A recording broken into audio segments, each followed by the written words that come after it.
This is going to be the last video from the 5-second rule series. It's been a great book to read, and I do recommend it to anybody. It just helps people with an array of issues, and it just helps you. I had that feeling, not feel you're the only weird one or alone in dealing with the issues that you're dealing, which is, it's something that does help a lot. And the next kind of issue it tackles is anxiety and worrying. And of course, we know the more you do one thing, the more it just becomes your default. The more you worry, the more you're going to do it, and that's going to be the way you're going to react normally to things. And of course, it just, looking in hindsight, there was she mentions a study on seniors, and the most prevalent kind of answer was, I wish I didn't worry that much about everything, which is pretty much what most of us are doing nowadays, just worrying about things and less living and more worrying. So it's nice to see it in black and white, expressed by so many people that got to experience it in life. And of course, worrying about things doesn't solve anything. It just takes you out of the moment, and it puts you in a loop of thoughts. Actually, I gave an example to a colleague of mine at some point. She was prepared to take an exam, and I was telling her that either you stress about this exam or you don't. You're going to pass it anyway. But you choose your reaction. Because at the end of everything, it is a choice. We see this as worrying about things and creating stories and worst case scenarios. We see it's not necessarily beneficial for us. Too much worrying leads to anxiety, leads to other things, leads to a lack of sleep, and it's like a snowball effect. The more we do it, the more it takes over our life, and we have the choice to recognize that this is not necessarily serving us. Use the 5-second rule whenever we catch ourselves going into the loops of thoughts that we know are not serving us in any way. They're just things we keep repeating. And just bring yourself back to the present and realize you have a choice of how you actually view the present moment, as it is or as you imagine it to be.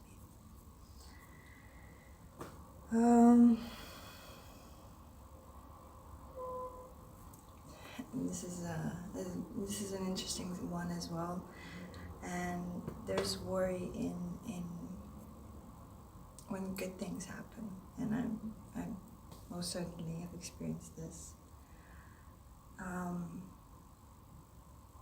Because you just wanna be faster than vulnerability.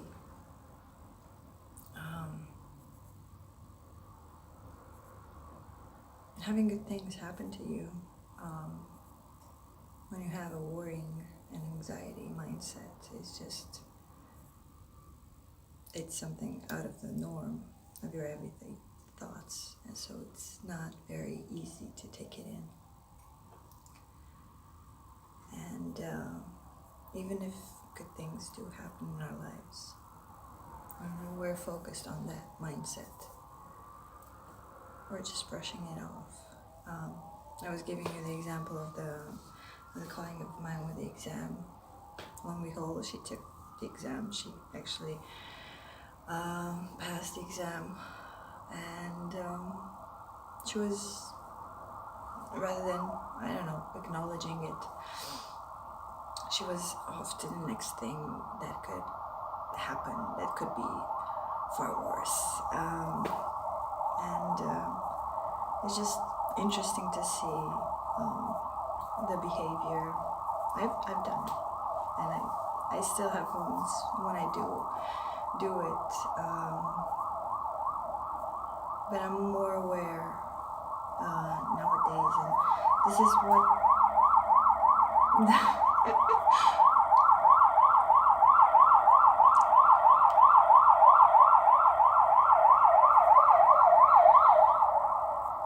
okay, it's gone. And this is what the 5-second rule helps you do, actually. Just be more aware, be more in the present, be more here and now,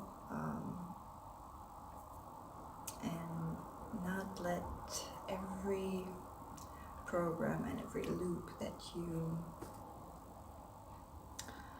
repeat for so many times be the ones kind of living your life. And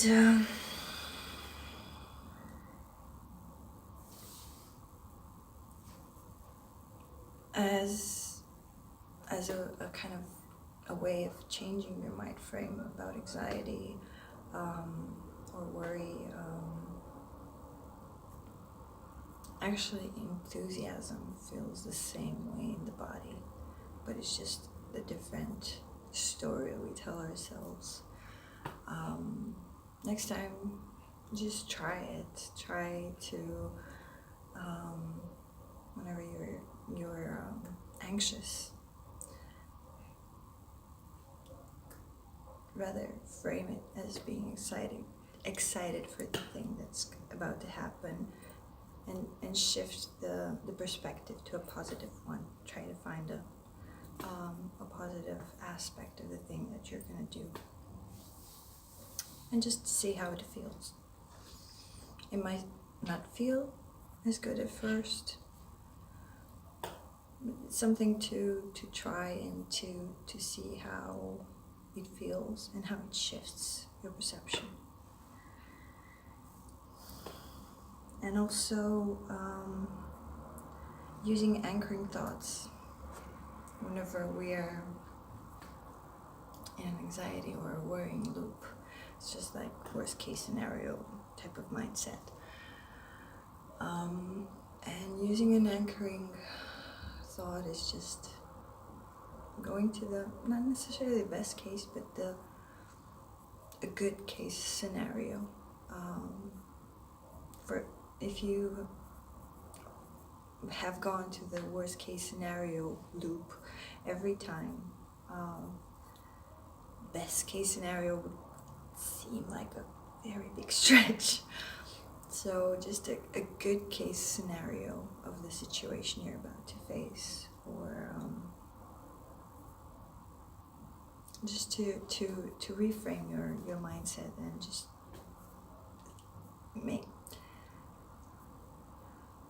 give you the insight that things could be different than you perceive them.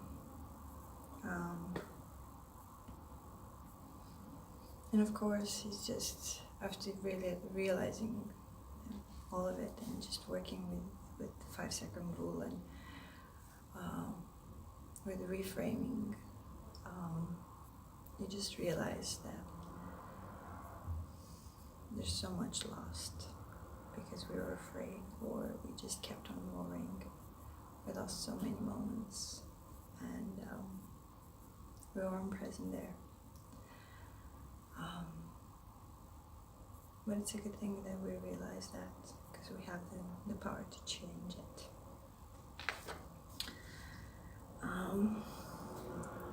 And one of the other aspects that the 5-second rule can be used on is just self-belief, the courage to discover your passion, and the inspiration to maximize the time and the quality of the time spent with others. As I told you, this rule is such a simple thing. These are just a few examples of how you can use it, but I'm sure everybody can find many more. And this is a good quote. You're always gonna be somebody that is not gonna truly appreciate it for your true worth. Don't let that person be you. And this is so true for so many people.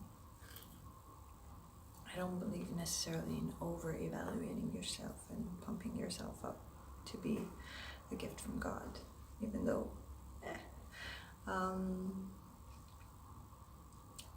but not having a very unhealthy view on yourself and your qualities. Again, it's perspective. You keep looking at the same thing over and over with, let's say, gray glasses. That thing is going to become gray. I don't necessarily recommend the pink glasses, but just the clear ones would do. Just see the things as much as they really are. And reading this helped me a lot. I thought confidence and self-belief was something you're born with. I mean, you don't got it, and that's it. And although for the longest time I did think a lot of things could be taught, things could be learned, self-belief or confidence, I didn't necessarily think that was one of them. But reading this and looking back at kind of areas of my life, I did find that to be the truth. The more I had examples of successful, could be interactions, or actually voicing my opinions, or doing something that it took a little bit of courage that I wouldn't normally do. The more I did that, the more my confidence grew. The more I had a solid base to go upon. And whenever I personally feel down, or because we all get those days or those moments where things aren't necessarily all rainbows and butterflies. And I do remember the moments that, the good moments, the moments that are telling me exactly the opposite of what I'm telling myself, that are actually building me up rather than tearing me to pieces. And just using the rule as a way to catch those negative thoughts that you might be thinking about yourself, and searching and finding a reference of the exact opposite of what negative thoughts you have about yourself, because you have a lot of examples, but if we don't use them and we don't reference them constantly, it's something that just gets lost. Well, we all have moments of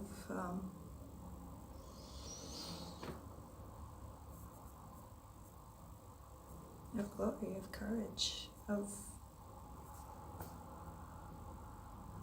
worth. So remembering that does help a lot. And also, rather than just remembering, just building upon those and just giving yourself more examples of situations where you spoke up, where you spoke up, even if everybody else didn't agree with what you're saying. Talking to random people on the street, if talking to people is one of your less used qualities, whatever it can be, just building up on that and getting momentum.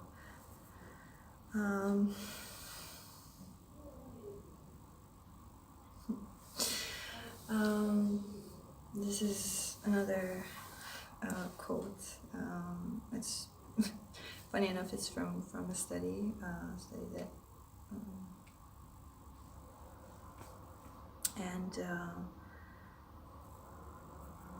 a study regarding finding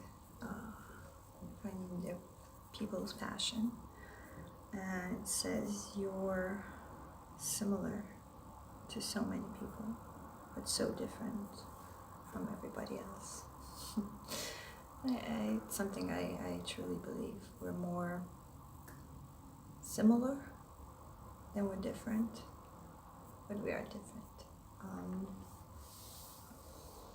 And a tip to using the rule and finding your passion is just being aware of the things that give you curiosity, and things you're curious about, and those may be just leads or just little threads that might just lead you where you need to go. And also envy is a good indicator of where you need to focus more your attention.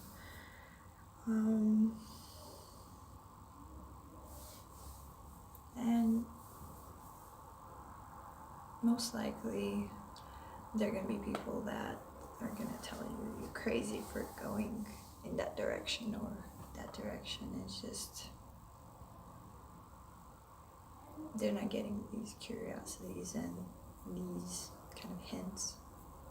They're just meant for you. And people don't have to understand you, not always.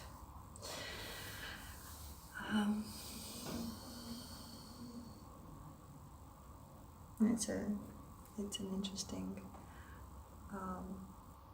concept as well, because all the answers are already inside of you. I know it sounds a bit more spiritual, but you just have to listen to them, and by listening is just following your gut feelings, your curiosities, whatever you're envious about,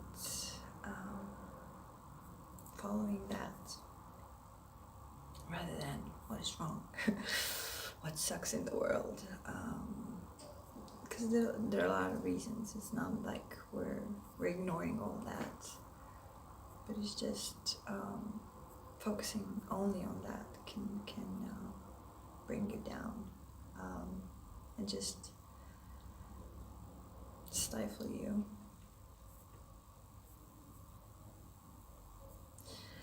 And another aspect that the 5-second rule does help a lot with is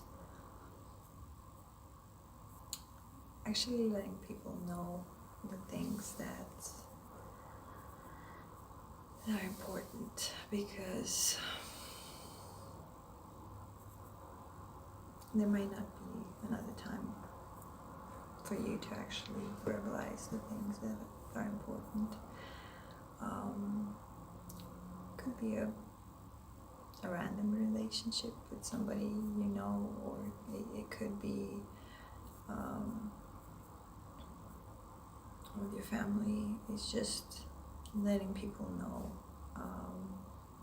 what is important for you, or maybe your feelings in some sort of way.